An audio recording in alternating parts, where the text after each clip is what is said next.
السلام علیکم ورحمۃ اللہ وبرکاتہ۔ الحمدللہ رب العالمین والصلاة والسلام علی رسول اللہ، اما بعد فاعوذ باللہ من الشیطان الرجیم، بسم اللہ الرحمن الرحیم، وما امروا الا ليعبدوا اللہ مخلصین لہ الدین، وقال النبی صلی اللہ علیہ وسلم ان اللہ لا ينظر الى صورکم واموالکم ولکن ينظر الى قلوبکم واعمالکم۔ سب سے پہلے اللہ رب العالمین کی تعریف و توصیف، جنہوں نے ہمیں اور آپ کو پیدا کیا، اور درود و سلام نازل ہو اللہ کے تمام برگزیدہ پیغمبر پر، خصوصاً ہمارے آخری نبی حضرت محمد صلی اللہ علیہ وسلم پر۔ حضرات، خطبہ مسنونہ کے بعد میں نے آپ کے سامنے ایک قرآنی آیت اور ایک حدیث نبوی پیش کی ہے، جن کا تعلق نیت سے ہے۔ انشاءاللہ انہی قرآنی حدیث کو سامنے رکھتے ہوئے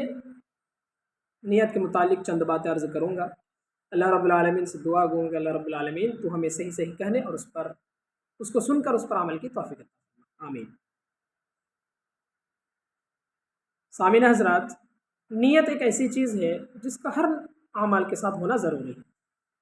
اور ہمارے نیت کے اوپر ہی ڈیپینڈ کرتا ہے کہ وہ عمل کیسا ہے، کس لیے ہے، پھر اس کے مطابق ہی ہمیں اس کا اجر ملتا ہے۔ جیسے کہ حدیث نبوی میں ہے، وعن امیر المؤمنین ابی حفص عمر بن الخطاب رضی اللہ عنہ قال سمعت رسول اللہ صلی اللہ علیہ وسلم یقول انما الاعمال بالنیات وانما لكل امرئ ما نوى فمن كانت هجرته الى الله ورسوله فهجرته الى الله ورسوله ومن كانت هجرته لدنيا يصيبها او امرأة ينكحها فهجرته الى ما هاجر اليه، متفق علیہ۔ یعنی اس حدیث کو امام بخاری اور امام مسلم دونوں نے روایت کیا ہے، اور اس حدیث کی صحت صحیح ہے۔ حضرت عمر سے مروی ہے، وہ کہتے ہیں کہ میں نے رسول اللہ صلی اللہ علیہ وسلم کو فرماتے ہوئے سنا کہ بے شک تمام اعمال کا دار و مدار نیتوں پر ہے، اور ہر شخص کے لیے وہی ہے جس کا اس نے نیت کی۔ بس جو شخص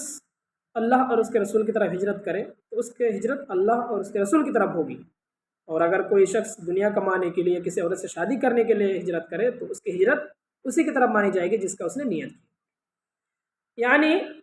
اگر کوئی شخص اللہ اور اس کے رسول کے لیے ہجرت کرے تو پھر اس کی ہجرت اللہ اور اس کے رسول کے لیے مانی جائے گی، لیکن اگر کوئی شخص دنیا کمانے کے لیے، اپنے فائدے کے لیے، اپنے مطلب کے لیے، لوگوں کو دکھانے کے لیے ہجرت کرے، یا پھر کوئی عورت سے شادی کرنے کے لیے ہجرت کرے تو پھر اس کی ہجرت اس کے اسی مطلب کے لیے ہوگی، اللہ اور اس کے رسول کے لیے مانی نہیں جائے گی۔ اس حدیث کی بنیاد پر علماء کا اتفاق ہے کہ ہر اعمال کے ساتھ نیت کا ہونا ضروری ہے، اور پھر نیت کے مطابق ہی ہمیں اس کا اجر ملتا ہے۔ اب سوال یہ ہے کہ نیت کیسے کریں؟ تو دیکھیے، نیت کا جو محل ہے وہ دل ہے، اس لیے نیت دل میں ہونا ضروری ہے، زبان سے اظہار کرنے کی کوئی ضرورت نہیں ہے۔ جیسے نماز روزہ کو لے لیجئے، مثلا یوں کہنا کہ ہم نماز پڑھ رہے ہیں اللہ امام کے پیچھے 4 رکعت ظہر کی، اللہ تو اس کو قبول فرما، یا آج کی روزہ تیرے لیے سحری کھا رہا ہوں اللہ، یہ سب وغیرہ وغیرہ، یعنی زبان سے اظہار کرنا۔ تو زبان سے اظہار کرنے کی کوئی ضرورت نہیں ہے، اپنے دل میں ارادہ کیا، بس زبان سے اظہار کرنے کی کوئی ضرورت نہیں ہے، کیونکہ شریعت اسلامیہ میں اس کی کوئی ثبوت نہیں ہے۔ لہذا ان حدیث سے ہمیں یہ معلوم ہوتا ہے کہ ہر نیک اعمال کے ساتھ نیت ہونا چاہیے، نیت کی ضروری ہے، اور خلوص نیت ہونا چاہیے، اور جو بھی عمل ہم کریں وہ صرف خالص للہ ہونی چاہیے، اس میں کسی پرکار کی ریاکاری نہیں ہونا چاہیے۔ ریاکاری یعنی دکھاوے کے لیے نہیں ہونی چاہیے۔ جیسے مثلا ہم کوئی مدرسے میں یا کسی مسجد میں یا کسی انسان کی، غریب مسکین یتیموں کی اگر ہم مدد کرتے ہیں یا تعاون کرتے ہیں